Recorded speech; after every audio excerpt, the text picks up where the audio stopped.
welcome to the webinar on Chapter 5. It looks like people are still coming in, so I'm going to give it a few minutes.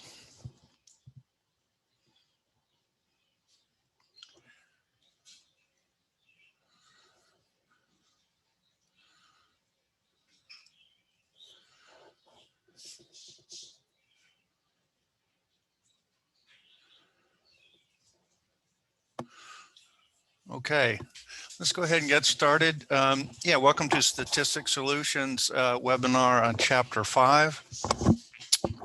Everybody will get a copy of this, the slides and the audio component, so don't worry about that. We'll send that to you later. All right, so let's get started. The Chapter 5, if you're getting ready to get started on the Chapter 5 or just thinking ahead, congratulations. I mean, you're near the end. As you know, this is where you discuss or you interpret the findings from Chapter 4. It's kind of the culmination of the study. You also make recommendations for further research. You make recommendations for practice based on your findings. My first bit of advice is to, always follow your school's template or your school's guidelines. While there are common features to discussion chapter, schools often have their own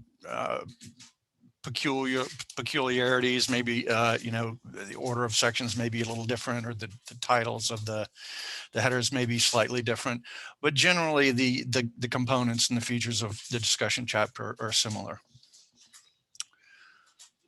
Okay, here are the things we're going to be studying today: the sections, introduction, interpretation of the findings, limitations, implications for practice, recommendations for further research, and summary.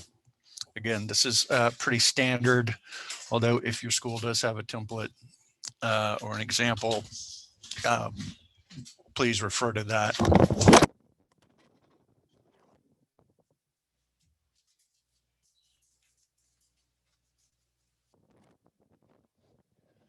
Okay.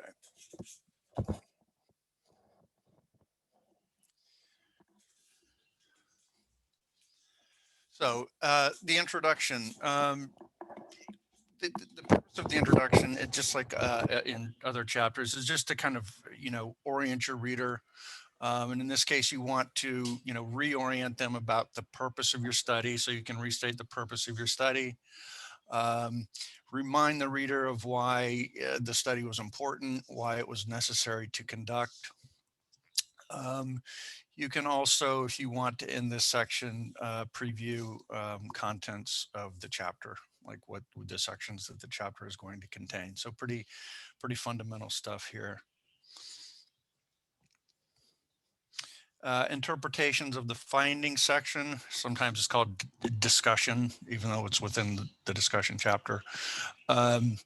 And this is really the heart of the chapter, the most important kind of section, because things that follow, the sections that follow, will be based on your interpretations of your findings.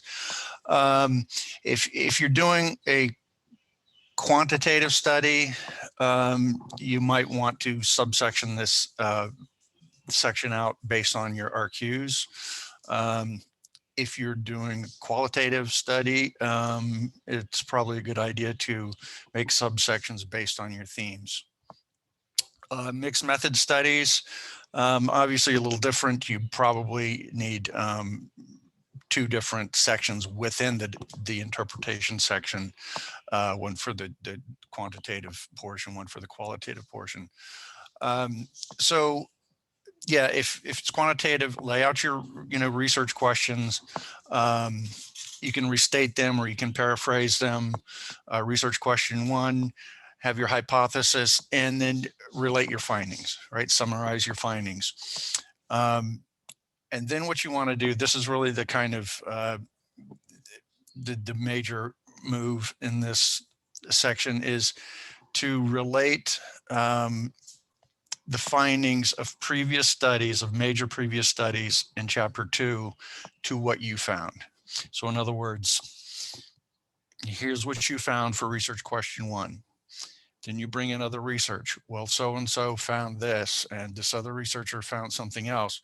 So you want to set up a discussion of your findings in relation to the findings of previous research, noting whether your findings support previous research or they don't support previous research, or maybe previous research is mixed and your findings kind of, add to the inconclusive nature of the findings if they're mixed.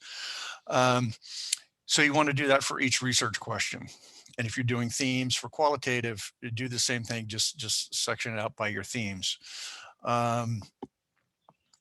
If your findings support previous research, that's fine. You can make conclusions based on that. If your findings do not support or are different than previous findings, that's okay too. You just need to note that and to try to offer an explanation of why your findings may be different. It might have to do with your population. It might have to do with your setting. There could be reasons in the literature that help you support why your findings may have been different, but you should try to explain why your findings may have been different.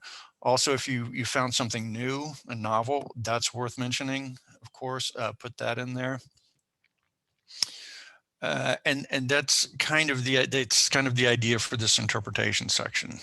Set up a discussion of your findings in relation to previous findings, noting where your findings support or don't support.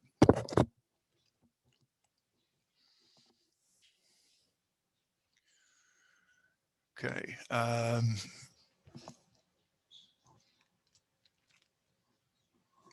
right. Moving on here.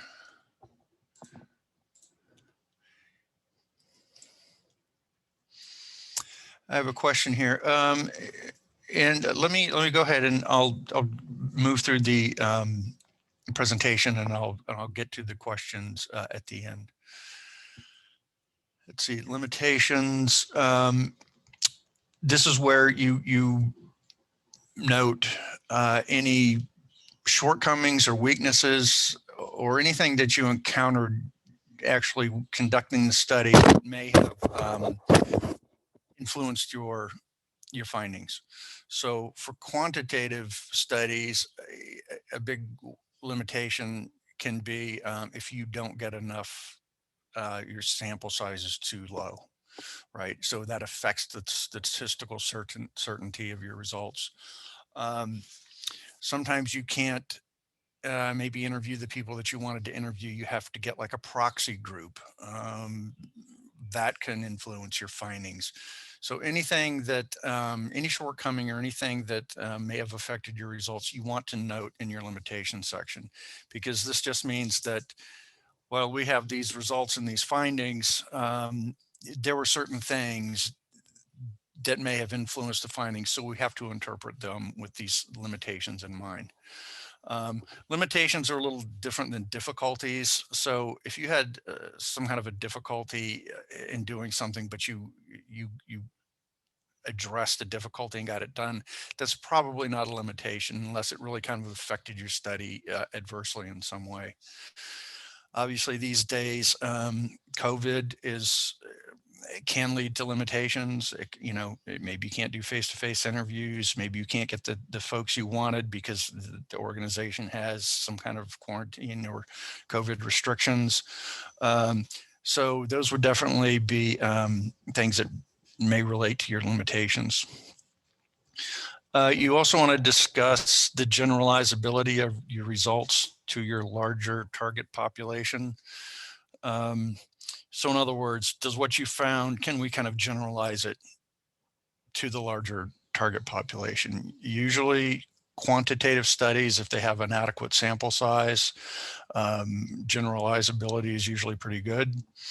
For qualitative studies, the results don't generalize well because qualitative studies have low sample sizes. But they need low sample sizes because they are designed to get in-depth information that quantitative studies can't get. So it's kind of an accepted limitation. It's worth noting and explaining, though, that your qualitative study, their findings won't generalize well, but that's accepted because it gives us the information that's needed with low sample sizes. Implications for practice, just how it sounds. Based on what you found, what do you recommend, or what kind of implications are there for folks at the level of practice? So just think in your area, if you're talking to a colleague or someone, maybe a family or friend, who asks you, okay, now that you found this, what does that mean for what you do? Right? What do you do at the level of practice? It could involve administrators. It can involve, actual workers. Be specific as you can based on your findings. It might involve training. It might involve some kind of interventions. It just depends on your field and who the actual practitioners are. But it's a good place to get really kind of specific nuts and bolts about actionable, how your research and the findings of your research can be put into action and practice in your field.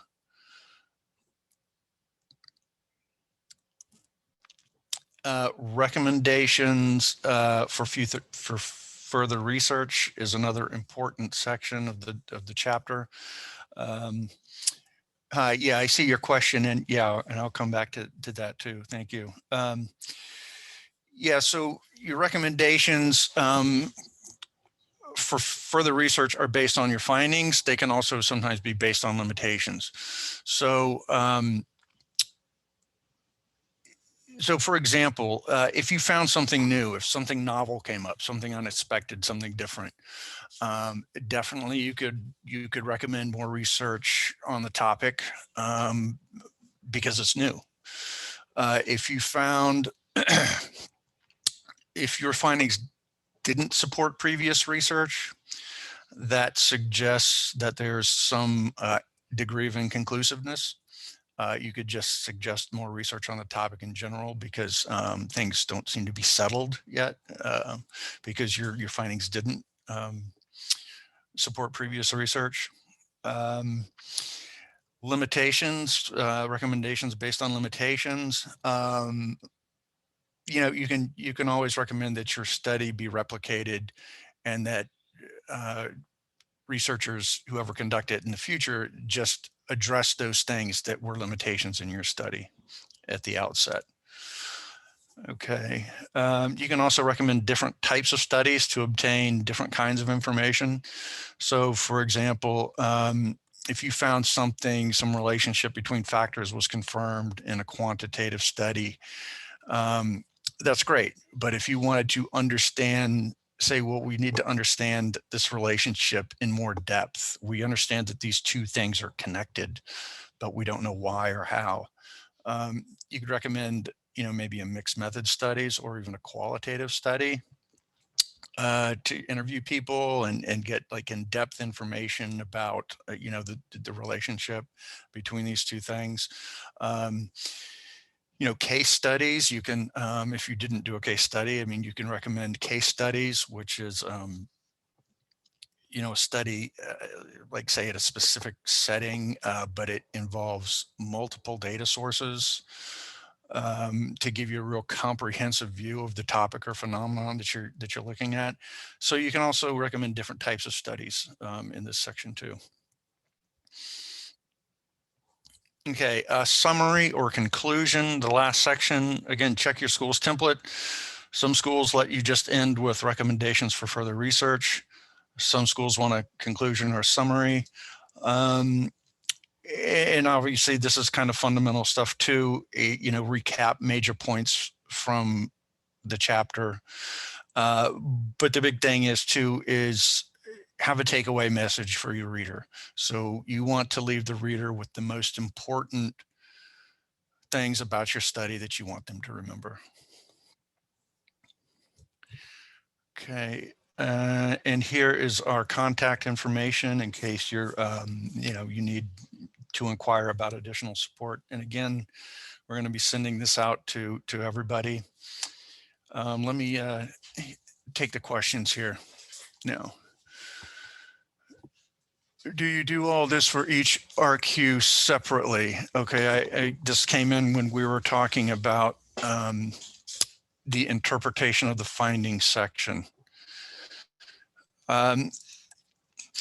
Yes, I would handle each RQ separately, and there's a reason for that. I mean, it's going to make it easier for you as a writer, and it's going to make it easier for uh, your readers as readers if the information is kind of compartmentalized to some degree. And again, on your end too, just from a strictly kind of functional perspective, it's easier to write that way than if you get kind of ideas all kind of meshed together and it's easy to get confused.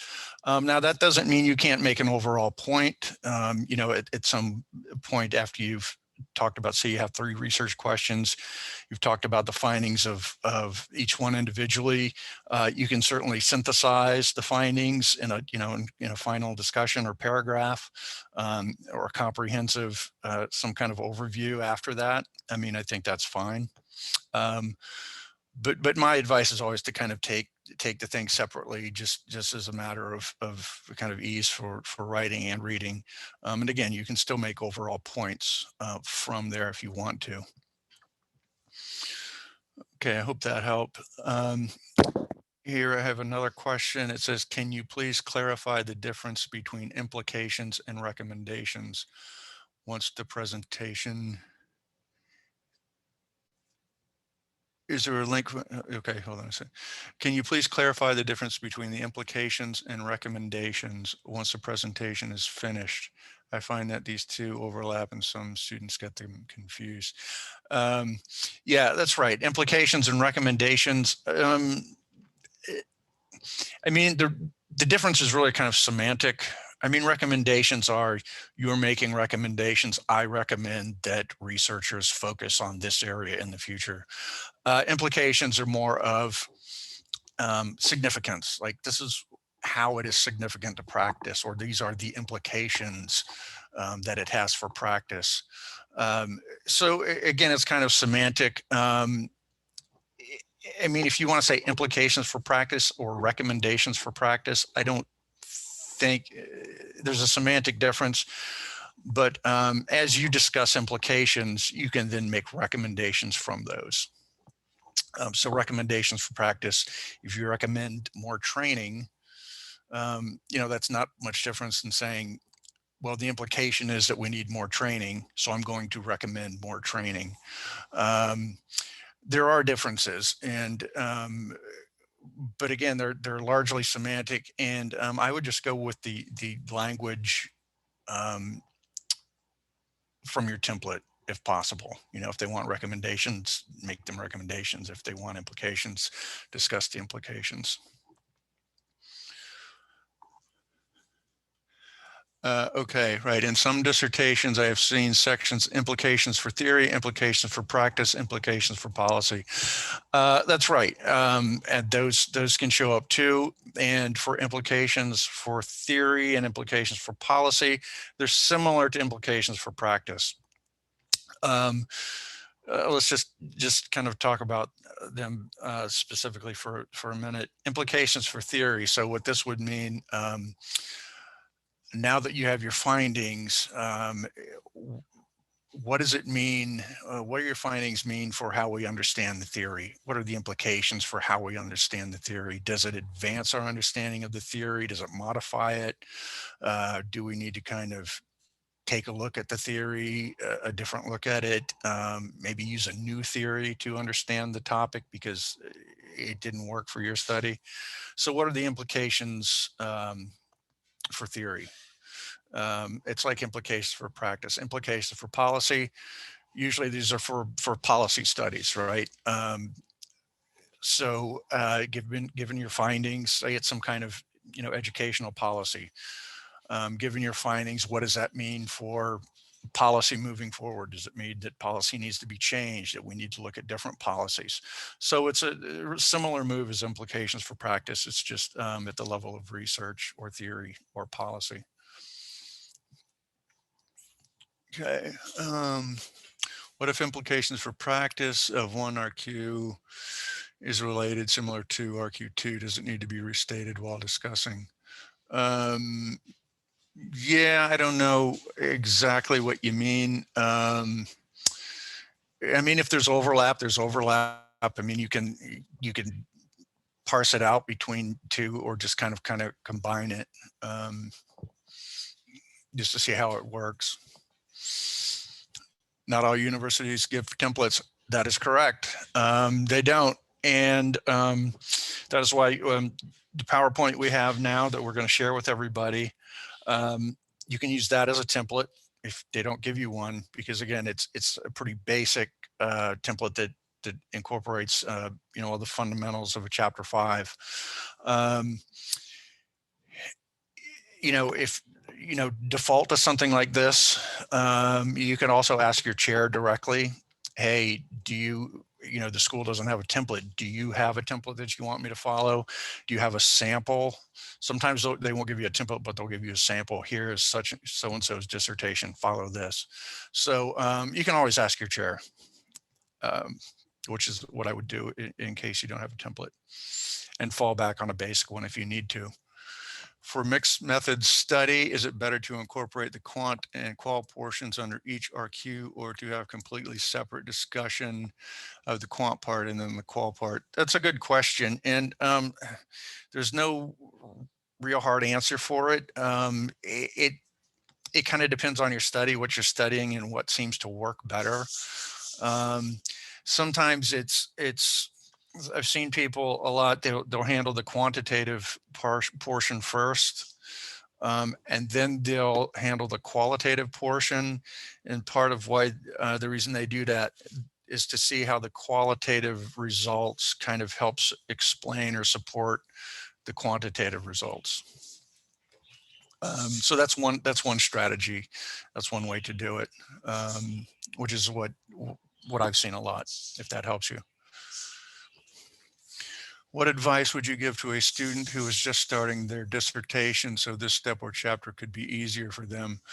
Kind of good question, in the sense that, why be thinking of chapter 5 if you haven't started yet? So there's no really reason to think about it in any kind of in-depth sense, but it's important to see how all the parts fit together as a whole. So, if you're just starting, you're working on chapter 1, you're starting on your research problem, whatever it is.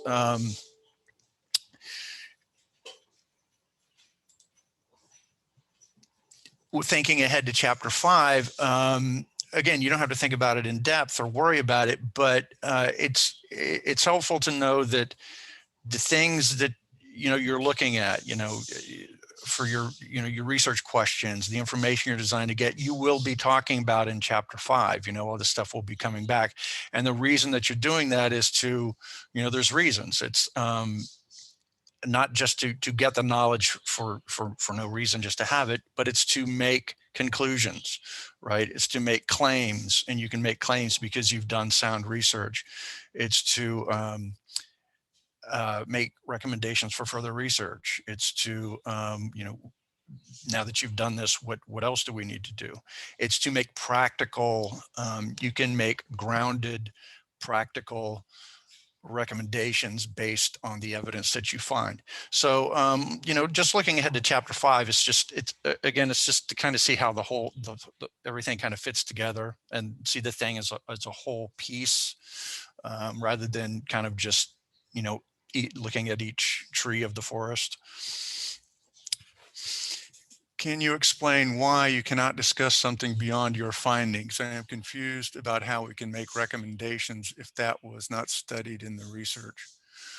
Yeah, you can't make, you can't discuss something beyond your findings because you didn't study it. I mean, I think this is in some of the template language, don't make recommendations beyond your findings. So for example, if I'm studying something very specific about teachers,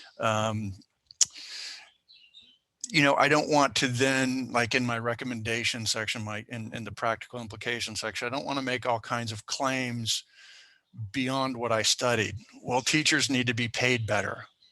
Well, maybe, sure. But if you didn't study anything to do with teacher pay, then you shouldn't be making that claim, because it doesn't follow from your research. And it's not based on what you studied. So that's kind of what that means. It just means kind of keep your recommendations, your discussion, um, your practical implications focused on what you actually studied, because that's the only thing you can make claims about, that are evidence-based. Things outside of the scope of your study, you can't really make evidence-based claims about. I found that some papers have contributions and implications in discussion section, and that they also have contribution in their early introduction sections. Are there any difference among these three parts? Yeah, I mean, yeah, sometimes schools want the contributions or recommendations and implications in with the overall discussion. That's fine. Just subsection them out if you need to. The material is all pretty much the same, and it's all going to be in there, no matter where you put it or no matter where they want it. Sometimes they do want it lumped all in together. Yeah, and these sections that appear in the introductory chapter, like it'll say significance of the study or practical implications in chapter 1. Those are just those. When you're proposing the study, it's here's the kinds of things that my study may inform. So at that point, early on, it's looking forward to how your study can contribute to the research and to practice in the field. And sometimes chairs want you to go back, now that you've found what you found, and go back to those sections in chapter 1 and just kind of tweak them a little bit. And mostly it involves tweaking the verb tense. So instead of saying this study may contribute to our understanding of teacher self-efficacy, you would then revise it to say this study contributed to our understanding. So some of it is a language, a past tense issue after you complete the study. All right, I'm writing chapter 5 now, and I am struggling with how much to tie in previous literature to answer my research questions. How much detail do we need to go into existing literature, or do we simply say the finding matches with previous studies, such as how many pages should each research question be? Do we have to summarize all themes or only point out the major ones? All good questions. Yeah, when you say, do we simply say this finding matches with previous studies, such as, that's pretty much on track. You don't need to go into as much detail about the previous literature that you did in chapter 2. Yeah, we really just want the findings of them. And, if there's some, pertinent detail, like it mattered because they studied a different group of people, you would definitely want to include that if it helps make your point. But basically, it's the findings that are important. How many pages should each research question be? It depends, and it probably don't need to go on for pages for a research question. It's hard to say, but chapter 5 discussion chapters overall, quantitative. Again, there's no length, page length requirements usually, but for quantitative chapter 5s, I'd say anywhere from 10 to 12 pages. Qualitative chapter 5s can be a little longer, because if you have themes usually just take longer to discuss. You're looking 10 to 15 pages. Now that doesn't mean they can't be a little shorter, a little longer, but to me, those, in my experience, those are the kind of page ranges that they typically fall into. Do we have to summarize all themes or point out only the major ones?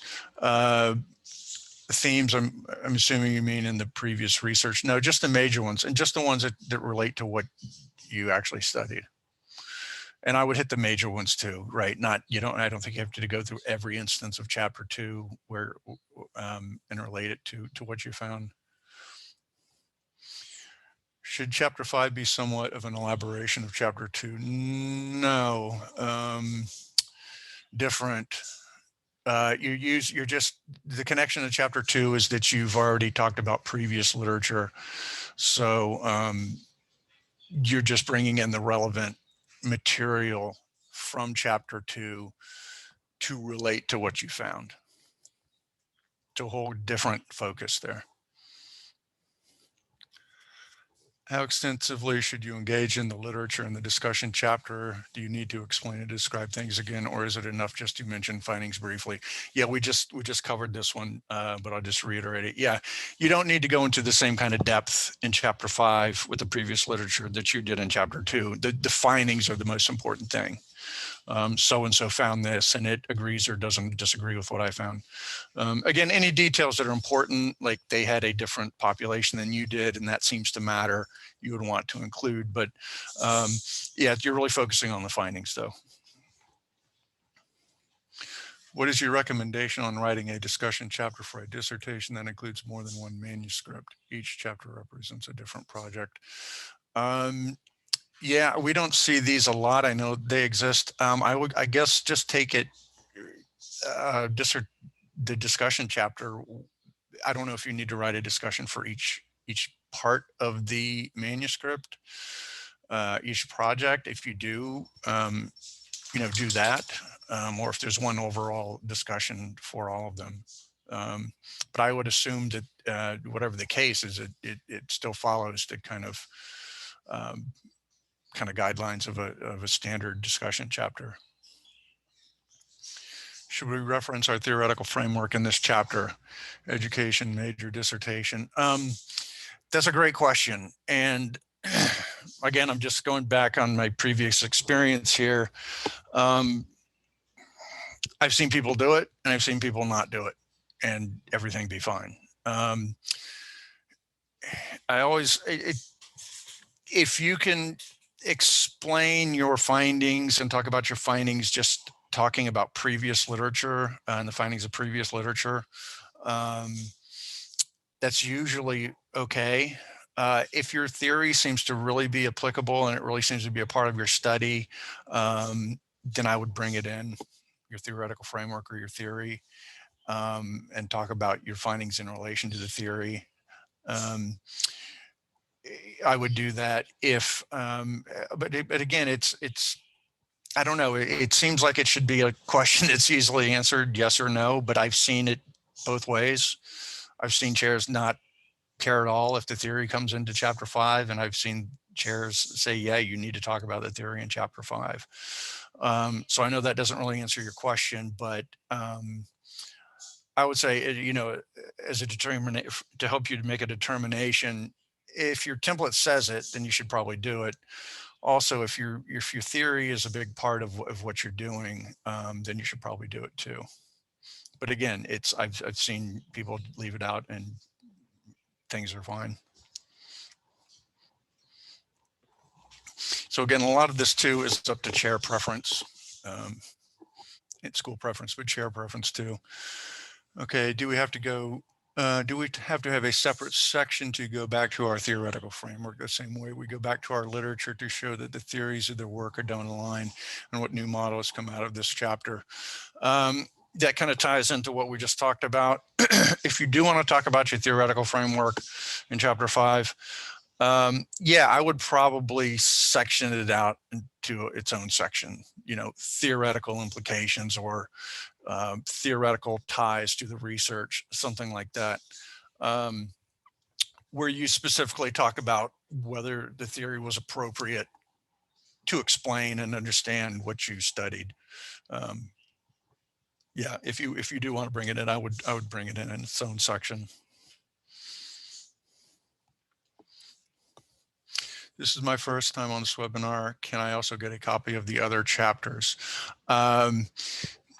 Yeah, someone can help you with that. Our support person on here can help you answer that question. Yep. Where do you introduce the model for grounded theory? would that be before or after answering the RQs? Ooh, grounded theory. Yeah, grounded theory is tough, and we don't see many, and for a couple of reasons. They're usually very advanced. They usually take several rounds of data. I would say after.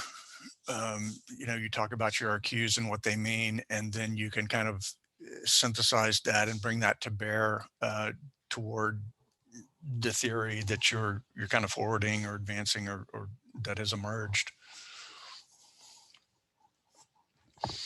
How much do you refer back to your specific findings? For example, quotations that demonstrate the point we're making in our interpretation. Okay, you're probably talking about a qualitative study, I would imagine. That's a good question. So if you're trying to, you have the theme, you lay out your theme, you're talking about previous research in relation to your theme, and you want to bring in maybe something participants said to help make your point. If you did interviews, you can use it, you can do it. It's helpful and it's effective, but do it sparingly. I see people get in trouble, or they don't know what to put, or they think they need to fill up space and they bring in paragraphs of quoted material. No, your professors aren't dumb. They'll see through that in a minute. But if you want to bring in some excerpts, a few lines, words, phrases, put them in quotation marks that your participants said to help make your points, you can definitely do that, and it's effective. But again, just kind of use it strategically.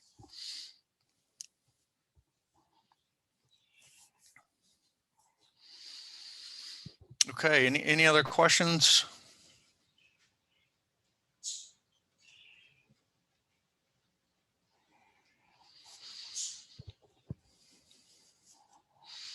Okay, nothing else. All right, well, I hope you found this helpful. We offer these every week on different aspects, different chapters and different aspects of the studies. If you think you want to talk about help or signing out for help or have questions, you have our numbers, contact information. So thank you for coming. Good luck, and have a great day.